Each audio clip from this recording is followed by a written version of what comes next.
Morning everyone, and greetings from the Wright house in sunny Littlethorpe.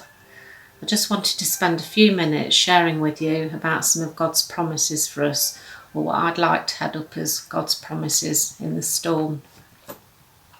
It's been lovely seeing all the colourful rainbow pictures appearing in many house windows lately, hasn't it? And I've been struck by some of the captions that I've seen alongside these, such as "There's light at the end of the rainbow," or "After the storm comes the rainbow."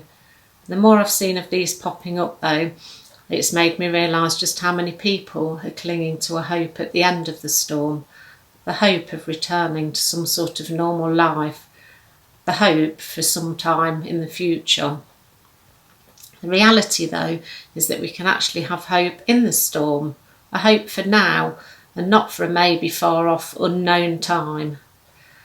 The rainbow was given as a sign of God's promise, and we can have God's promises for our everyday lives now. At the beginning of this year, I'd asked God to give me a psalm that would be poignant for me in the coming year, and felt very clearly that Psalm 23 had been laid on my heart as a go-to for 2020. If I'm really honest, I had a slight disappointment and even nervousness about this psalm. Disappointment that it was such a well-known psalm, and nervousness because of its associations with funerals, wondering whatever the year had in store for me. I guess in a way I was hoping for something that was not quite so familiar, that God was about to give me some significant revelation on. But thankfully God knows best and can give us fresh revelation on what we thought we already knew. He always knows what we need and often provides things before we need them. Sometimes I've looked for specific passages that are appropriate for certain situations, but I know that God planted this within me, ready for the year ahead, before I knew what the year had in store and before I'd even heard of the words COVID-19. That's how much He cares for us. So whilst the psalm is probably the most read passage at funeral services, there's so much more packed into those 6 short verses, which actually offer us promise, strength, hope, comfort, care and provision for our everyday lives. What an abundant blessing that is.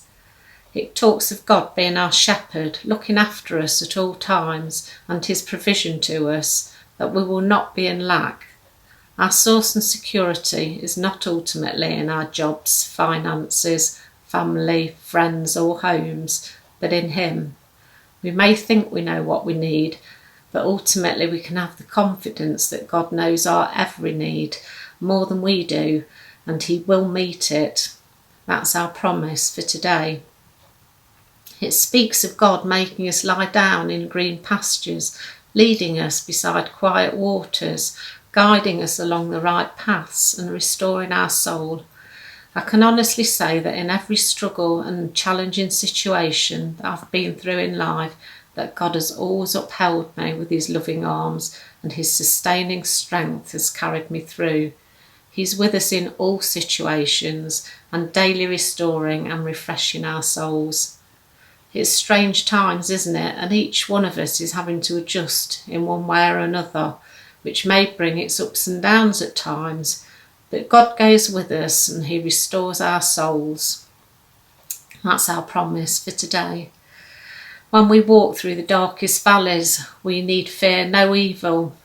We can certainly see darkness, sadness and fear all around us at these current times, but we can confidently say that God is with us, and therefore we don't need to fear evil, or we don't need to fear.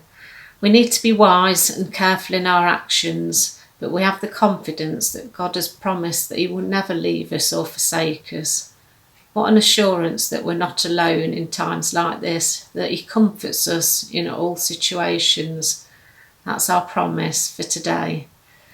The psalm finishes with, "Surely His goodness and mercy will follow us all the days of our lives." That's our promise for today.